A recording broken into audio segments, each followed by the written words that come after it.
नमस्कार दोस्तों जी, मेरा नाम है डॉक्टर अमन। आपको यूटीआई कार्ड के अपडेट के बारे में जानकारी दे रहे हैं। तो आपको जैसे कि हर बार हम आपके सवालों के जवाब देते हैं, इसी प्रकार से अब आपके हर सवाल का जवाब दिया जाएगा जो आप मेरे से यूट्यूब पे आप मेरे वीडियोस पर पूछते हैं।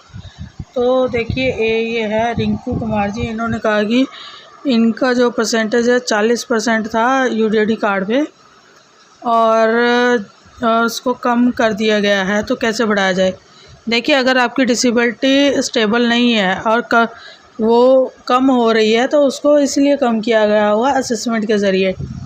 अगर आपको फिर भी डाउट होता है कि आपकी डिसेबिलिटी ज़्यादा है और यहाँ पे कम लिखी गई है, तो आप आफ्टर 1 मंथ रीअसेसमेंट करवा लीजिए अपने डॉक्यूमेंट लेके, और जिस हॉस्पिटल से आपने अपना असेसमेंट करवाया था उसी हॉस्पिटल में आपका रीअसेसमेंट होगा और आपकी डिसेबिलिटी कम है या ज़्यादा है रिंकू जी वो बता देंगे और उसको अपडेट किया जा सकता है। इसके लिए आपको अपना कार्ड सिलेंडर करना होगा।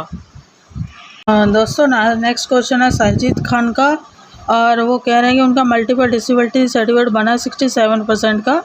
तो देखिए, इसमें आपकी अलग अलग डिसेबिलिटी को अलग अलग डिफाइन किया गया है। जो LD है वो 55 है और आइज़ लो विज़न 30% है, तो जिसका टोटल मिला के उन्होंने 67 बना दिया है। तो आपको 67% डिसेबिलिटी का बेनिफिट मिलेगा। अगर इससे रिलेटेड और कोई आपको प्रॉब्लम आ रही है तो आप मेरे से कॉल पे बात कर सकते हैं अपॉइंटमेंट लेके। नेक्स्ट क्वेश्चन है सावन कुमार जी का, जो बिहार से है बनके का। उनका लिप्रोसी कोड का केस है, जो कि उनका टेम्परेरी डिसेबिलिटी बना है। तो देखिए, जिनका टेम्परेरी डिसेबिलिटी, अगर उनकी डिसेबिलिटी किसी तरह से वो ठीक होने वाली है, ये लिप्रोसी है और लिप्रोसी अगर ठीक होने वाला है तो आपको टेम्परेरी ही दिया जाएगा ताकि वो रिकवरी टाइम में रिकवर कर जाए और आपकी डिसेबिलिटी ठीक हो जाए। अदरवाइज़ अगर आपकी डिसेबिलिटी नहीं ठीक होती है, आपको फिर भी प्रॉब्लम आ रही है, तो आप रीअसेसमेंट करवा लीजिएगा। रीअसेसमेंट करवाने से आपकी जो डिसेबिलिटी की वो परसेंटेज भी पता लग जाएगी, ये बढ़ रही है या कम हो रही है, और आपका जो डिसेबिलिटी सर्टिफिकेट है वो बना दिया जाएगा परमानेंट के लिए। और साथ में आपने एक नेक्स्ट क्वेश्चन पूछा है कि आपकी जो पेंशन है वो क्या कम बंद हो जाएगी या कम होएगी। नहीं सर, आपकी पेंशन बंद नहीं होगी। लिप्रोसी कोड की पेंशन कभी भी बंद नहीं होती, वो कंटिन्यू चलती रहती है। तो इसके लिए आपको घबराने की ज़रूरत नहीं है। अदरवाइज़ अगर कोई और प्रॉब्लम है तो आप अपॉइंटमेंट लेके कॉल कर लीजिएगा। नेक्स्ट क्वेश्चन है हमारे शमशेर जी का, जो क्रॉनिकल न्यूरोलॉजिकल राइट कैंप्स से 40% डिसेबिलिटी है उनका और यूटीआई कार्ड बन चुका। उनका क्वेश्चन है कि क्या वो बेंचमार्क डिसेबिलिटी है। हाँ जी, आप बिल्कुल 40% डिसेबिलिटी है तो आपकी बेंचमार्क डिसेबिलिटी है, तो इसके आपको बेनिफिट मिल सकते हैं बेंचमार्क डिसेबिलिटी के। इसके अलावा अगर और कोई क्वेश्चन है तो आप मेरे को कॉल करके अपॉइंटमेंट लेके कॉल कर सकते हैं। नेक्स्ट क्वेश्चन है दीपक कुमार जी का, जो कहते हैं कि परमानेंट सर्टिफिकेट कैसे चेंज होगा।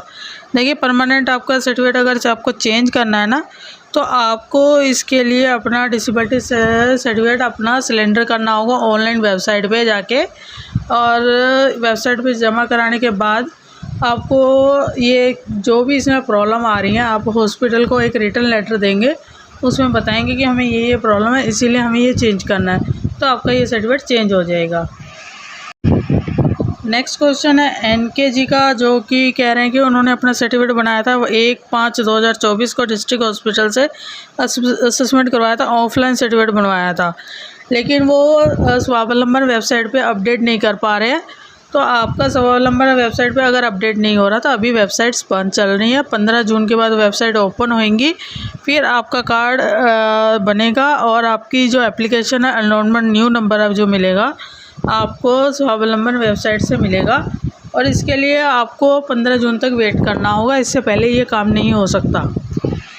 नेक्स्ट क्वेश्चन है पुष्पा जी का, जो कह रही है कि वो हरियाणा से हैं और उनका जो डिसेबिलिटी सर्टिफिकेट है वो 60% है, और रोडवेज़ में उनको असुविधा हुई है कि किसी ने उनको बोला कि 100% होगा तभी आपको रोडवेज़ का बेनिफिट मिलेगा।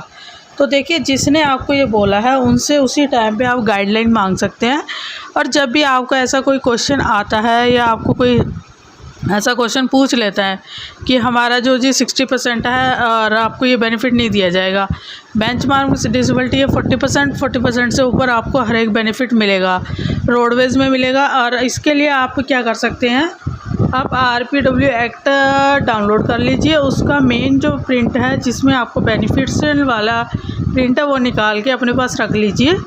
जब भी आपको कोई इस तरह का क्वेश्चन करता है तो आप उनको वो प्रिंट दिखा सकते हैं कि सर देखिए गवर्नमेंट ने हमें ये बेनिफिट दिया हुआ है।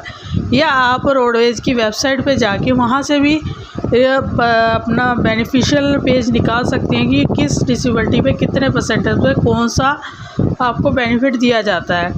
तो इसीलिए किसी से बहस करने से अच्छा है कि आपके पास अपना प्रॉपर डॉक्यूमेंट होना चाहिए जो आपकी फ़ोन में होना चाहिए, या फिर आपके पास आपका डॉक्यूमेंट होना चाहिए। क्योंकि रोडवेज़ में कई इस तरह के बदतमीज़ लोग होते हैं जो आपकी असुविधा देते हैं, आपको परेशान करते हैं। तो इनके ख़िलाफ़ आप कार्रवाई भी कर सकते हैं। आपका इनका बस का नंबर लिख के और उस पर्सन का नाम पूछ के एक रिटन एप्लीकेशन उनके डिपार्टमेंट में आप पहुँचा दीजिए, तो वो आगे से इस तरह किसी भी डिसेबल पर्सन को परेशान नहीं करेंगे।